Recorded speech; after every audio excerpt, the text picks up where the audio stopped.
in a while, and we'll do different things. And basically, we'll see a shift deeper and deeper into this cosmology that is the New Age. But I thought what we would do this morning and this evening is, first of all, try to take a look scientifically and realistically at ourselves. What the heck are you? Think about that. And no matter how often I think of that, it presents a problem. It's a challenging thing. What are you? And what are you doing here? You just happened, your mother and father had a sexual union, and here you're here? For what? Maybe they weren't even planning it. Maybe they went out, had a good time down in Atlantic City, got a little gas, came back, had some sex, and here you are. What are you supposed to do? All that you're supposed to do is try to avoid getting sick and dying, and you can't avoid either of them. You get sick and you die. Nobody has made it. Nobody's figured that one out.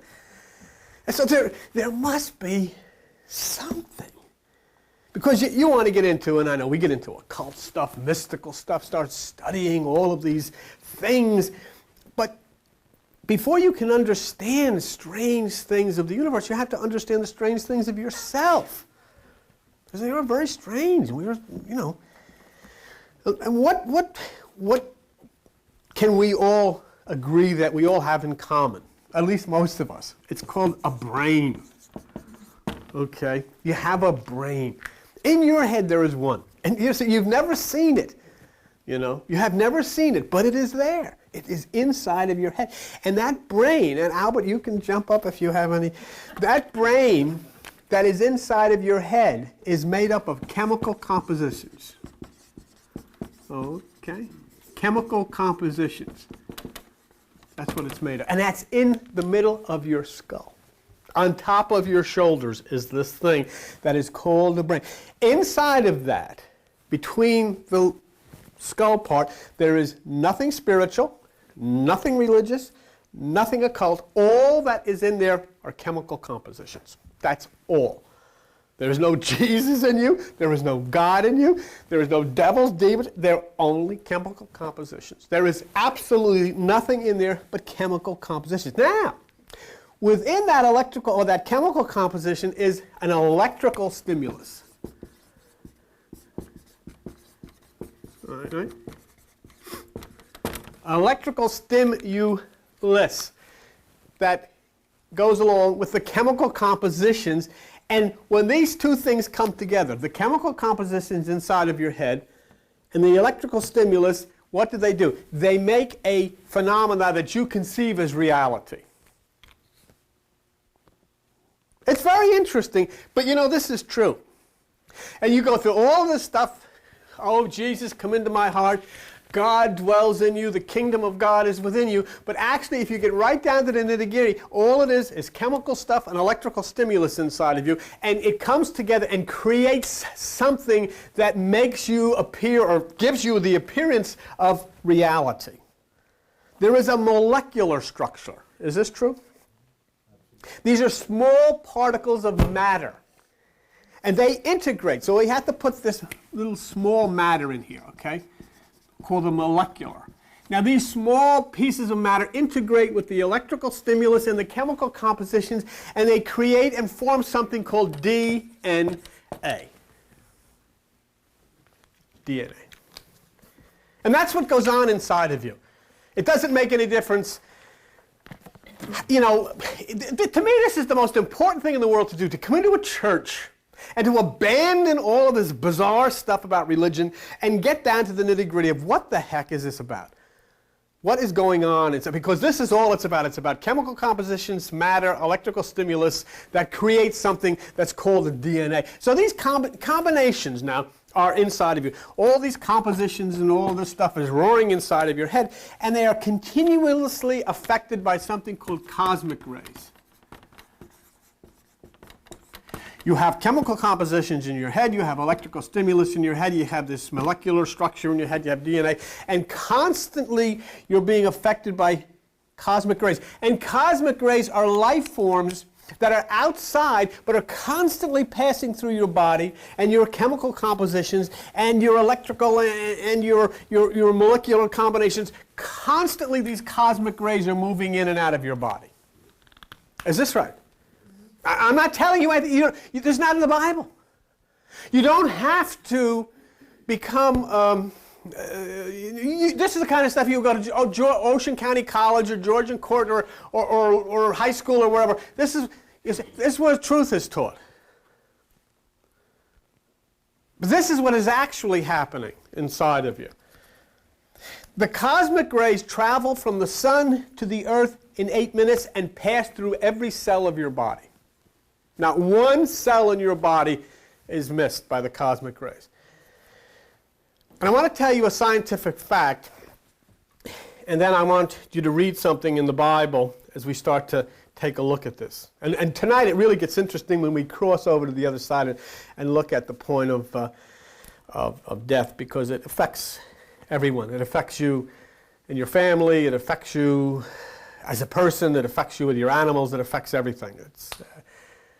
Every moment of your life, every single moment of your life, you are exposed to a continuous rain of cosmic radiation. And where does this come from? It comes from stars.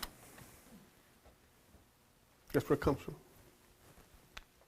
It doesn't make any difference whether your church doesn't want you to believe that. That's like your church saying don't believe in February. It comes anyhow. It doesn't require. This doesn't require your belief. That's a fact. That's where this stuff comes from. Stars and constellations put off all of this radiation. It rains down out of the universe and it hits you right smack in the head. And there's nothing you can do to avoid it.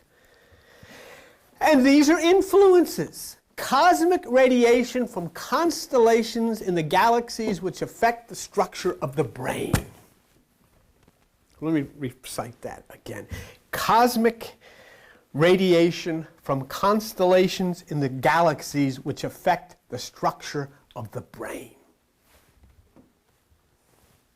There is no possible way that anyone, no matter who, could say this isn't true, because it is true.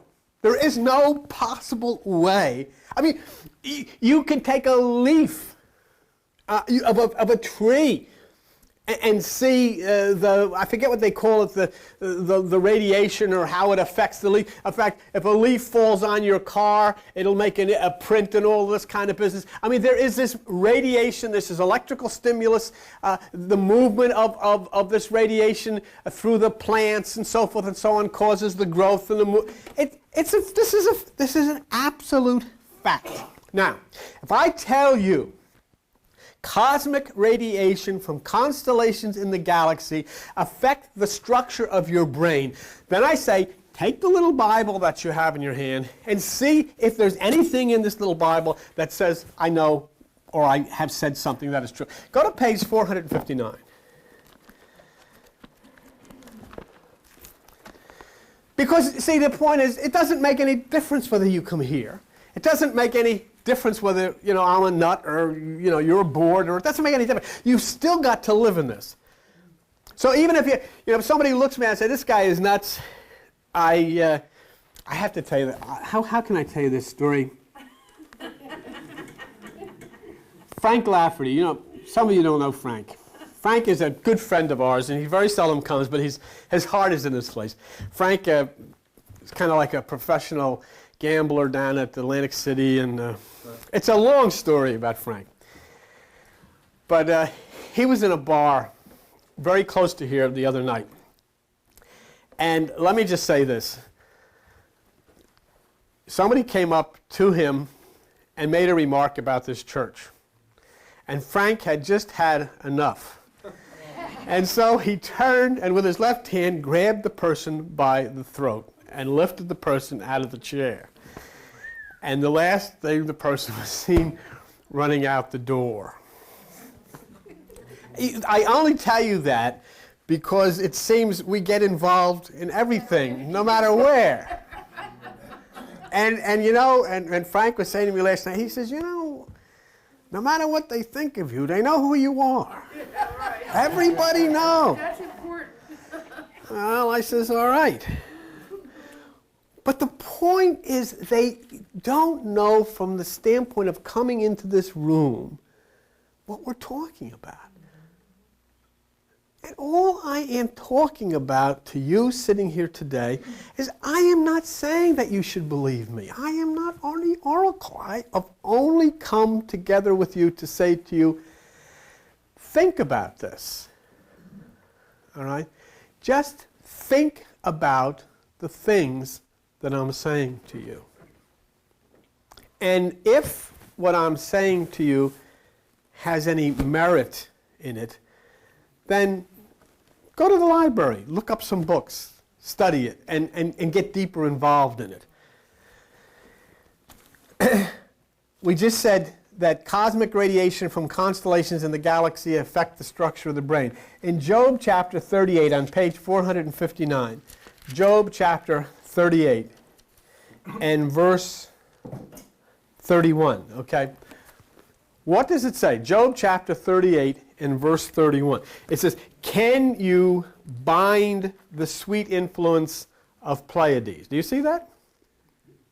Can you bind the sweet? Well, what is Pleiades? Pleiades is a constellation. Can you bind that influence? Now, it isn't a question that I asked. I didn't say to you, can you disrupt that influence? It says it in the Bible. It says it in Job chapter 38 and verse 31. Can you bind the influence of the Pleiades? You live on the planet Earth. You are subjected to radiation from all of these cosmic galaxies. And the Bible's asking you, can you bind that influence? Look what the very next line is. Can you loose the bands of Orion? Did you know that there was any effect on the human brain from Pleiades? Did you know there was any effect on the human brain from Orion? Well, the Bible says that there is, and it says, what can you do about it? Right. And the point being that there is something you can do about it, and the only thing that you can do about it, and the only thing that you should do about it, is begin to understand the need for, as Christ said, the meditation.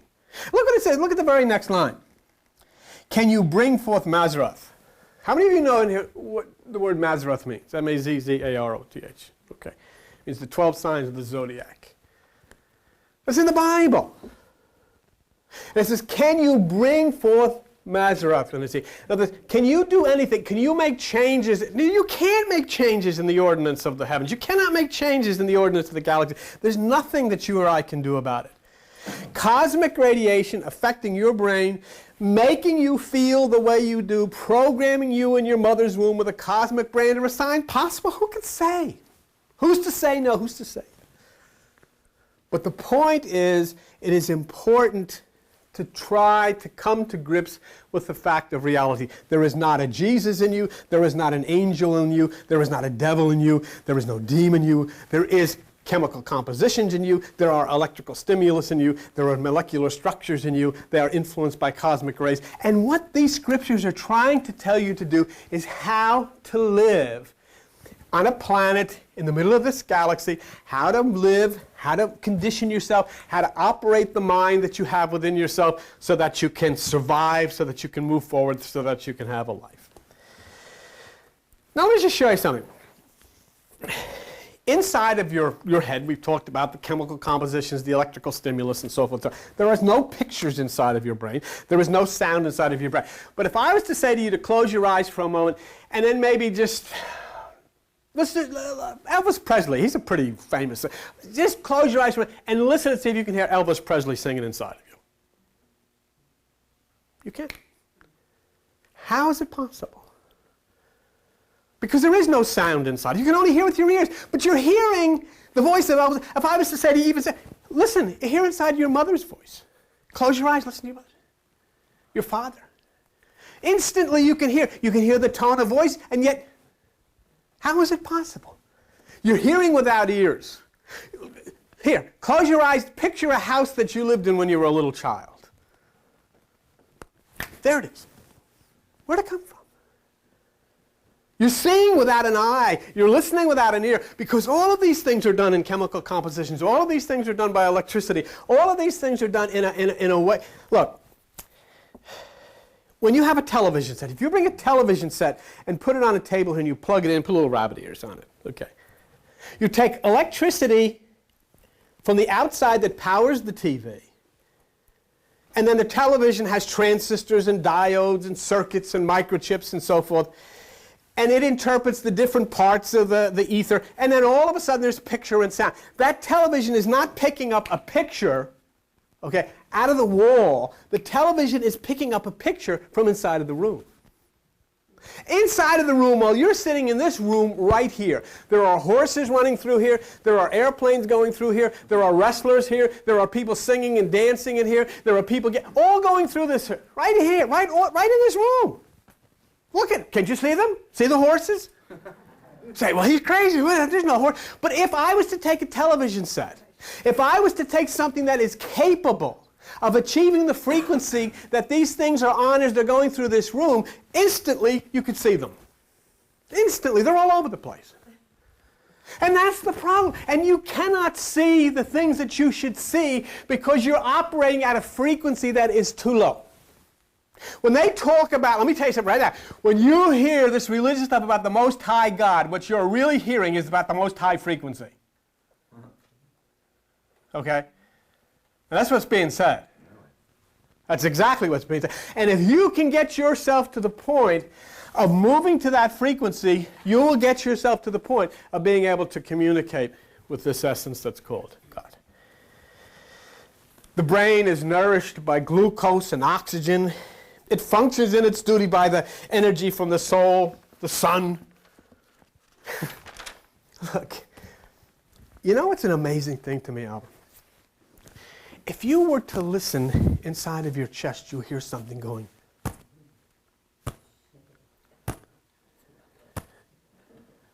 What keeps it going? What is keeping it going? If you take a clock, you'll hear the same thing, right? Now, you've either got two things. You wind it up, or you hook it up to the power. It's got to be connected to some source of power for that clock to go like that.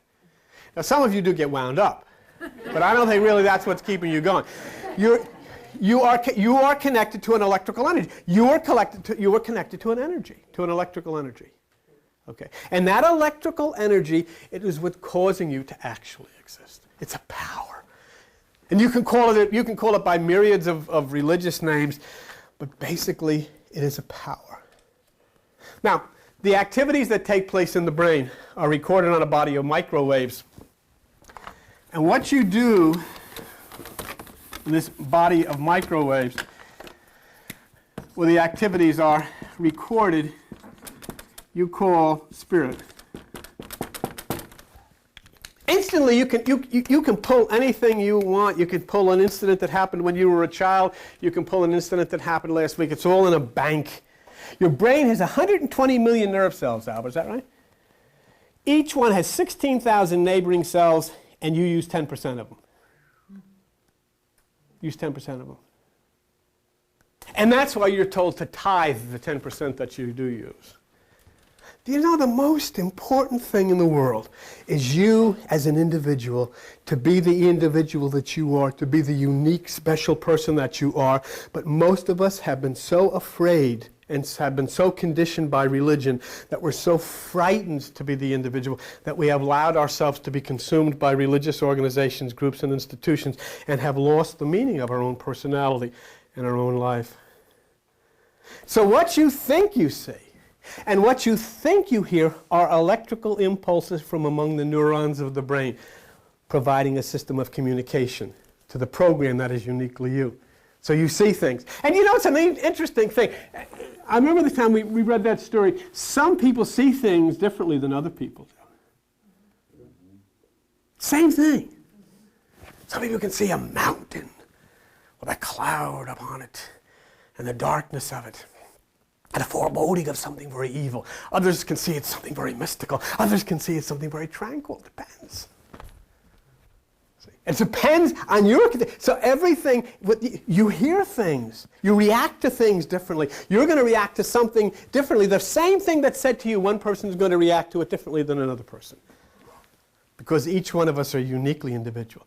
So your brain then is an evaluation mechanism that interprets various frequencies and waves and cosmic rays that we're talking about according to the way it is programmed at birth, and it is programmed at birth. Now think. This is what I want you to think about. We got to this point, since we've got to this point. What would you see if your brain interpreted frequencies and waves that at present you cannot reach? Oh, what am I talking about? Just think of the indications of that. Let's say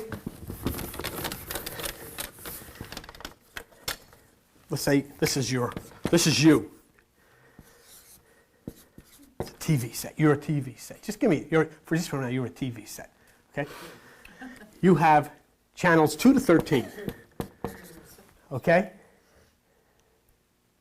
That's what your TV set has. You have channels 2 to 13.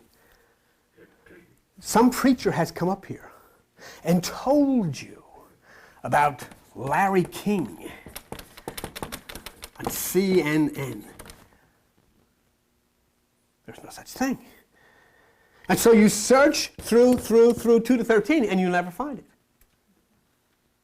No matter how you turn the dial, no matter how you pray, no matter how you lay hands on it, no matter what television set you take to what temple or what church or what denomination, you'll never see Larry King between 2 to 13. Doesn't exist there.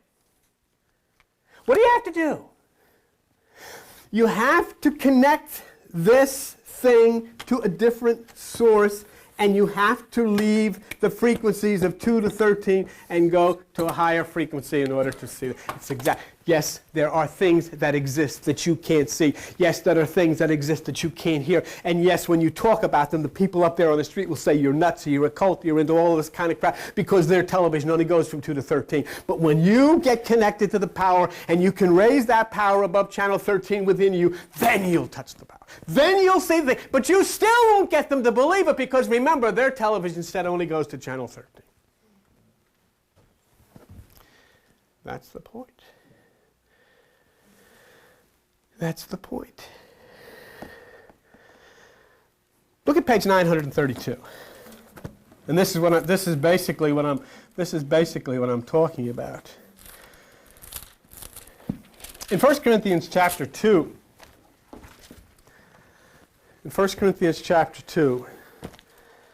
and in verse 9, the Apostle Paul, 1 Corinthians chapter 2, verse 9, the Apostle Paul is talking about this very thing. And you're looking on page 932. Page 932. The Apostle Paul is talking about this very thing. What does he say? 1 Corinthians chapter 2, verse 9, page 932. As it is written, eye has not seen, nor ear heard, neither has entered into the heart of man the things which God has prepared for them that love him. You haven't seen it. They haven't seen it. They have no idea. They have never heard it. And when you do see it, when you plug your TV, and when your TV is taking you up into ultra-high frequencies, they say you're crazy. Oh, you couldn't see such a thing. Yes, there is no such thing. Stay away from that. Let me show you something. When you are plugged in, when you are able to see and to hear, like I'm talking about here, then you'll understand things. Go to page 796. In page 796, the book of Matthew. Matthew chapter 19. Okay. And we're winding this down. Jesus says something, huh? Yeah, 796. Matthew chapter 19. And in verse 12. Jesus is talking about eunuchs. Okay? What are eunuchs? Eunuchs of the day were not all people who were castrated. Eunuchs of that day were also people that you'd call today gay, homosexual. And he makes a statement that it's very difficult for an average person in the church to hear or to understand. He says in Matthew chapter 19, verse 12, there are some eunuchs which were so born from their mother's womb. And there are some eunuchs which were made eunuchs of men, and there be eunuchs which have made themselves kings of men. He's just saying there were some that were born that way from their mother's womb. Where do I part company with Christianity? I part company with Christianity when I say, if Jesus said it, you act on it. If he said it, you do it. If he said it, you believe it. And if he said there were some that are born that way from their mother's womb, then you heap no guilt on anybody because he said it. Stay. And this is what he said. And this is interesting what he said. He that is able to receive it, let him receive it. Because most of them are at 2 to 13 and they don't understand. On page 787 in Matthew chapter 11, verse 15, Jesus makes another statement, and you could turn there if you want, or you don't have to, either way you want to go with it. And he's talking about something else. He says, he that has ears to hear, let him hear. In other words, you've got to be plugged into this. And you can't get plugged into it by reading it. You can't get plugged into it by listening to somebody. You've got to plug yourself into a higher frequency through your meditation. Now remember what we said a minute ago. We're just almost done. What is spirit? Activities recorded on a body of microwaves. How do you touch that? And let me show you the instructions from Jesus himself in the Bible as how you do this. It's very simple. It doesn't require you to give any money. It doesn't require you to join any church. It doesn't require you to read any Bible. It simply requires you to do something very, very simple. On page 781 in Matthew chapter 6, Jesus gives you the instructions of exactly what you have to do if you want to move into this sphere. He says in Matthew chapter 6, verse 22, the light of the body is the eye. If therefore thine eye be single, your whole body shall be full of light. And Jesus Christ has instructed you with the ancient occult practice of practicing the single eye. In other words, meditate. Get into peace with yourself. Get into a communion with God with yourself. And one last one, where Jesus is instructing the teachers of the Bible and the lawyers of the Bible, in page 847, Luke chapter 11. Page 847, Luke chapter 11. And here's a key to you. And you say, well, gee, I don't know how to... I want to be able to get above channel 13. I want to be able to commune with the stars. I want to be able to get in on what's going on here, the evolution of the world. I want to be able to get in with nature. I want to be able to speak to the dolphins. I want to be able to do all of these things. But, what's the key to all of this? What do I do? Well, he spoke, he came down, and whatever he was, or wherever he came from, or however he spoke, this voice spoke to the people, the lawyers who were given the law of the Bible, and he turns around in Luke chapter 11 on page 847, Luke 11:52, and he says, woe unto you lawyers, you people who are making up the rules and regulations, you have taken away the key of knowledge, you entered not in yourselves, and them that were entering in, you hindered. How clear does it have to be? I don't make this stuff up. I told you what he said. He says you take away the key of knowledge because you don't enter within yourself. The kingdom is within you. Within you, not within a church. Within you, not within the Pope. Within you, not within Billy Graham. Within you, not within a preacher. Within you, not within a rabbi. Within you. And this same Christos, this same Yeshua, this same Krishna said to you, hey, the things that I do, you can do better than me. Because he expected you to. He didn't expect you to grovel and sign a page and say what kind of a sinner you are, or sing a song about how a wretch you are. He expected you to take up the challenge and say, I am going to light that within me. I am going to plug into that. I'm going to raise that to that ultra high frequency.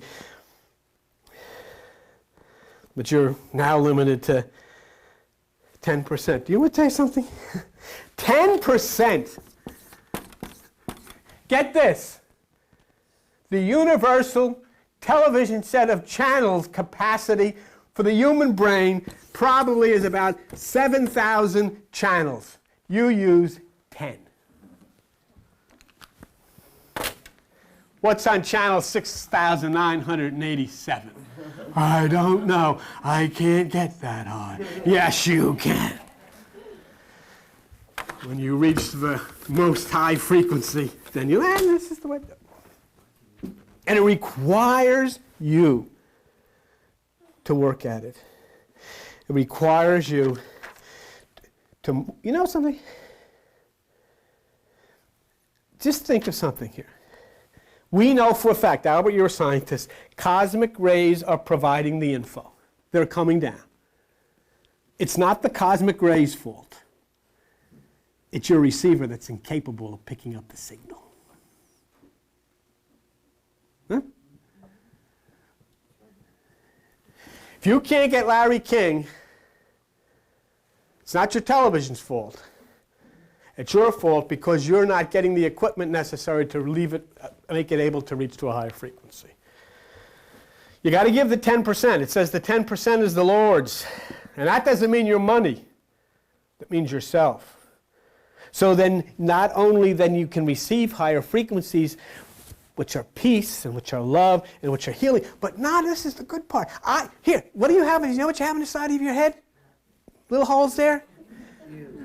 Right, ears, receivers, right? Receivers. So that when I'm telling you, when you plug into this high frequency, you can receive it. But you know what you got sticking here? A transmitter. That's the good part, Ursula. Not only can you receive it, but after you receive it, you can retransmit it. You are a repeater station. Do you know that? Go on the parkway, you drive down the parkway, and have these big towers, you see them all the way down, and these big things hanging off these sides of these big towers. You know what? They're repeaters. They're repeaters so that some state trooper way up in Mawa can talk to some state trooper in Cape May, and his voice hits down here and it gets picked up, and it's amplified, and it goes down here and it gets amplified. So right away he can, you know, and the repeaters, and that's what they do. And that's exactly it. So if I get hit by this cosmic rays and I become enlightened, and then I become a repeater, and it goes, and you share. This is what's happening to this world. This is what's got to happen to the world. And that's what's so beautiful about this. Watch. Just go with me real quick, and then you'll be out of here and you can go back to whatever you did. Whatever that was. Whatever you were doing. Mark chapter 16. Page 829, okay? Mark chapter 16. Now I want to show you something. And I want you to understand, because I want you to plug into this frequency. I want you to be touched by this frequency. I want you to get rid of that old black and white TV set you get, and I want you to hook up to a new ultra high frequency TV set in living color, and I want you to plug it in, and I want you to rev those dials up as high as they go, and I want you to see what you see, because this is what Jesus said. Now watch what he said. Mark 16:17. And these signs shall follow them that believe in my name. Shall they cast out devils? They shall speak with new tongues. They shall take up serpents and so forth. They shall lay hands on the sick, and they shall recover. Now, let me show you something. To lay hands on the sick has nothing to do with hands. Oh, I'm not taking away massage. I'm not taking away Reiki. I'm not taking away chiropractors. God forbid. Well, I'm not talking about that. I'm talking about in the reference that is given right at this particular point. Okay? Because not all of you are chiropractors. Not all of you are Reiki specialists. Not all of you can do these different things. Okay? Some of you can, some of you don't. But there is something that everybody can do. Every single person can lay hands on the sick in this way. Look, go to page 979. And then page 979 in the book of Hebrews, Hebrews chapter 6. This is what the Apostle Paul says. Okay? And look what he says. And what he says is very interesting. Leaving the principles, Hebrews 6:1, leaving the principles of the doctrine of Christ, let us go on to perfection, not laying again the foundation of repentance and of faith, of the doctrine of baptism, and of laying on of hands. Don't do it anymore. Because why? That's a symbol. How do you lay hands? You lay hands by the energy that pours forth from you, that you have received from this universe, that you have received through this molecular structure, this cosmic influence, and all of the stuff that you've received. When you reach that frequency, you receive this energy, and the energy flows from you. If you never touch somebody, you can lay hands on somebody in San Francisco sitting here in Forked River. They'll say, oh, well, I don't know. That's 3,000 miles. There's 7,000 channels. It's 3,000 miles. Pick up a phone and call somebody in San Francisco and you say hello. You know what instantly they say? Hello, back. It doesn't take an hour. It doesn't take 10 seconds. It's instant. How does your voice travel from here to San Francisco instantly? But it does. So laying on of hands in perfection means transmitting the energy of higher frequencies. I'm going to do one last thing and you're gone. Or I'm gone. Listen to me and then we're done here. The waves that we're talking about printed on your cosmic laser jet computer in here correspond to your specific brain code. Huh? Your brain code. What I'm saying is, if your code is 168LKV72493X2P. A cosmic thing comes down. And Lori goes berserk. Because all of a sudden Lori says, I don't know, I got this funny feeling. And everybody else said, well, I didn't get anything. Because you're not 168LKV7, that's her. They'll say, well, you know, that's a little far-fetched. That's why I don't want you to join this. There's nobody joins this church. Because I don't want you all becoming like me. See? And the point is, that's why I don't want you to join any church. Because I don't want you to become, I want you to be you. Because you have a unique code. And when that cosmic message comes, it is looking for that particular code. And if it's Lori's, it's coming to her. And so that's why a lot of times when we give advice to people, we don't understand that we may be advising them contrary to what is being given to them from above. How do I know that? Can I prove it? Can I prove that you have a unique cosmic code in your brain? Yes, I can. And this is the last scripture, page 623. 623. The last one.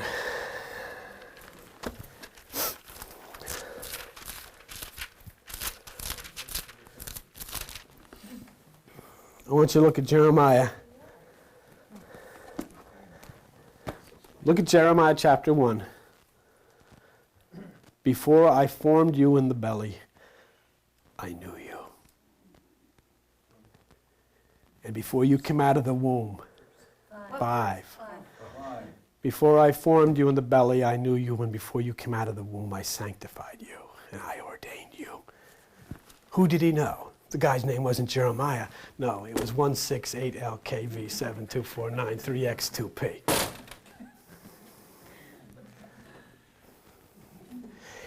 And 168LKV72493X2P entered into the womb and bore the strange name as Jeremiah.